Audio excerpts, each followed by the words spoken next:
नमस्कार, जय श्री कृष्णा। स्वागत करता हूं मैं आपका अपने चैनल कुंडली शास्त्र में। मैं हूं एस्ट्रो रतन सिंह। धनु राशि, धनु लगने वालों, कुछ खुशखबरी आपके लिए लेके आया हूं, राहत की खबर लेके आया हूं, अच्छी खबर लेके आया हूं। परेशान हो शनि की ढैया से, परेशान हो अपने राशि से, अपने लग्नेश के 8वें भाव के अंदर गोचर से। चिंता करने की बात नहीं है, कुछ अच्छी बातें हैं। उन अच्छी बातों को भी हमें समय रहते संभाल लेना चाहिए, उनका सदुपयोग कर लेना चाहिए, यही ज्योतिष है। तो सबसे पहले तो हम इसके परिवर्तन के बारे में बात करते हैं कि सप्ताह चेंजेस क्या है ग्रह के हिसाब से जो प्राइम ऑफिसिया हो रहे हैं। प्रथम दृष्टया देखेंगे तो बुध जो है वो वक्री होकर के और आप लोगों के लिए सप्तम भाव यानी कि मिथुन राशि के अंदर प्रवेश कर जाएंगे 7 जुलाई के दिन। ये अभी आप लोगों के लिए 8वें भाव में थे, 8वें से 7वें में गए हैं। तो 8वें से 7वें में गया है शुभ ग्रह, तो पहले तो यही राहत की खबर है। अब ये जनाब वक्री हो चला है। वक्री का अर्थ हमने पहले भी समझा चुके हैं, आपको थोड़ा डिले दे देगा। देखिए, अधिपति आपके लिए कहाँ कहाँ का बनता है? केंद्राधिपति बनता है, करियर भाव के स्वामी और दाम्पत्य भाव का स्वामी 7th और 10th लॉर्ड बुध वक्री अस्त ये हो चले हैं। तो यहाँ से थोड़ी सी हमको डिले दे सकता है। देखिए, पहली तो ये बात है, पहले थोड़ी बात सुन लीजिए, समझ लीजिए, फिर आपको समझ में आ जाएगा कि अच्छा क्या है। तो बुध का ये वक्रत्व थोड़ा लंबा रहेगा, 21 जुलाई और 23 जुलाई तक। एक बार ये 1 तारीख को ये मार्गी होंगे 21 जुलाई के आसपास, और फिर ये अस्त भी समाप्त होंगे 23 जुलाई के आसपास। ठीक है ना? तो अभी तो समय है इन चीज़ों के अंदर, लगभग 10-15 दिन का समय मिलेगा।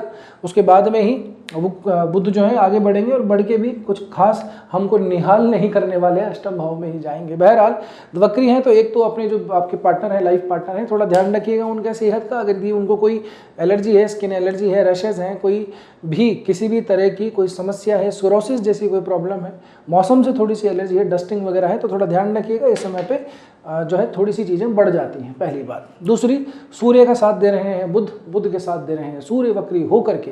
कहने का अर्थ क्या है? यहाँ पे थोड़ा सा भाषा वाणी पे नियंत्रण रखिएगा। छोटी मोटी खटपट हो सकती है, वो चीज़ें जो है स्ट्रेच होकर के विवाद का रूप ले सकती हैं, ना सिर्फ आपके जो भी लाइफ पार्टनर हैं उनसे, बल्कि आपके जो बिजनेस पार्टनर हैं उनसे भी। ठीक है ना? अग्नि तत्व का ग्रह है तो जोश, उन्माद, अहंकार, ईगो, एरोगेंस, एटीट्यूड ये तो देता ही है।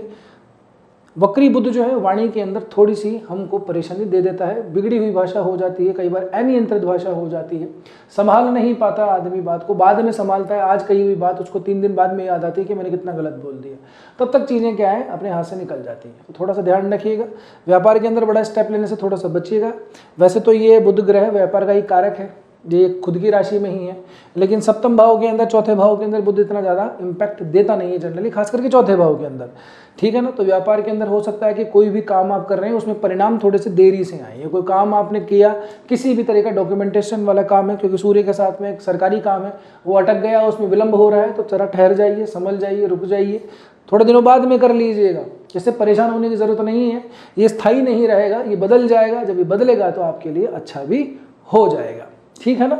तो इतनी बात है जिसके बारे में आपको सावधानी रखनी है।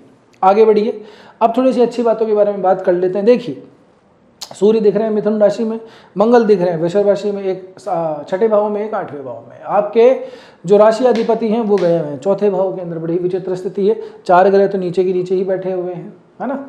अब देखिए, नवमांश में देखेंगे तो चित्र पूरी तरह से बदल जाएगा। नवमांश में जब हम देखेंगे तो यहाँ पे आपको मेष राशि के सूर्य मिलेंगे और मेष में ही आपको मंगल मिलेंगे।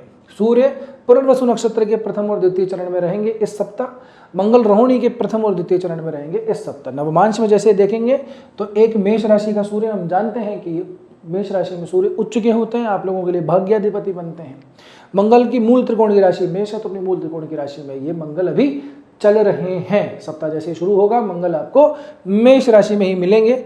तो मंगल का ये 9 जुलाई तक, सूर्य का भी 9 जुलाई तक, यानी कि 9 जुलाई तक तो सूर्य मंगल बहुत ज़बरदस्त योग बना के बैठे हैं। भाग्येश और पंचमेश दोनों नवमांश के अंदर युति बन जाए, आनंद ही आनंद है, बहुत बढ़िया है। क्या है?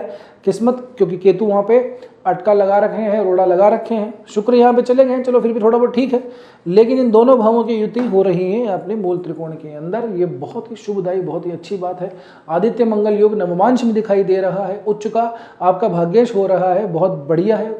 भाग्य का सपोर्ट जरूर से मिलता है, यहाँ पे पिता का सहयोग मिलता है, यहाँ पे गुरुजनों का सपोर्ट मिलता है, पूर्व कर्मों का फल हमें यहाँ पे निश्चित रूप से शुभ ही प्राप्त होता है। ठीक है ना? क्योंकि जो सूर्य की जो प्रवृत्ति है वो थोड़ी सत्व गुण प्रधानता रहती है। ठीक है ना? तो भाग्य का शुभ प्रभाव यहाँ पे आप लोगों को जरूर से मिलेगा। ठीक। इसके बाद में 9 जुलाई के बाद में, अच्छा एक और बात मैं हाथ की याद बता देता हूँ, 5 से लेकर 7 तारीख के बीच में ये जो आपको शुक्र दिखाई दे रहे हैं भाग्य भाव के अंदर, ये भी मेष राशि में ही मिलेंगे। यानी कि शुक्र और सूर्य मंगल इन तीनों ग्रहों की युतियाँ नवमांश में मिलेंगी। 7 जुलाई के बाद में शुक्र यहाँ पे आ जाएंगे वृषभ राशि के अंदर। 9 जुलाई के बाद में ये दोनों ग्रह भी सूर्य और मंगल फिर से आप लोगों को वृषभ राशि में दिखाई देंगे, जो कि आप लोगों की पड़ रही है छठे भाव के अंदर। अब आप देखिए मंगल वृषभ राशि में मूल पत्रिका के अंदर, मूल गोचर में, और नवमांश के अंदर भी मंगल वृषभ के अंदर, ये यहाँ पे हो गया मंगल महाराज वर्गोत्तमी आप लोगों के लिए 12वें भाव का स्वामी। और पंचमें जो मंगल बनते हैं वो वर्गोत्तमी होंगे 9 जुलाई के बाद में। 9 जुलाई के बाद से लेकर के आगे का जो सप्ताह रहेगा 14 जुलाई तक मंगल वर्गोत्तमी ही रहेंगे। छठा भाव सूर्य मंगल, अब आप लोहा गर्म है हथौड़ा मार दीजिए। यानी कि जो भी आप परेशान हैं अपने ऑफिस पॉलिटिक्स से, अपने शत्रुओं से, उनके ऊपर चोट करने का समय यही है। उनका पूरी तरह से उन लोगों को दबाने का समय यही है। यदि कोई लीगल अगर आप कोई इशू झेल रहे हैं, कोई केस वगैरह झेल रहे हैं, तो घबराइए मत, फ्रंट फुट पे आइए, आगे बढ़ के खेलिए, आपका काम ज़रूर से होगा। सूर्य मंगल आपके ऑफिस पॉलिटिक्स के अंदर जो भी आप लोगों को बुली करते हैं, टांग खिंचाई होती है, जो भी XYZ प्रॉब्लम है, उसका अंत करने के लिए 2-3 दिनों का समय रहेगा। नवमांश में दिखाई दे रहा है, आपके मूल गोचर पत्रिका में दिखाई नहीं दे रहा। तो यहाँ पे आप लोगों की स्पेशली जो हिडन एनिमी है उनका सफाई करने का समय है। तो फ्रंट फुट पे आइए और खेल डालिए, काम आपके हित में ही होगा। ठीक है, आगे बढ़ेंगे तो जो शुक्र महाराज है वो मिथुन के अंदर सैटरडे संडे को आपको मिल जाएंगे यहाँ पे।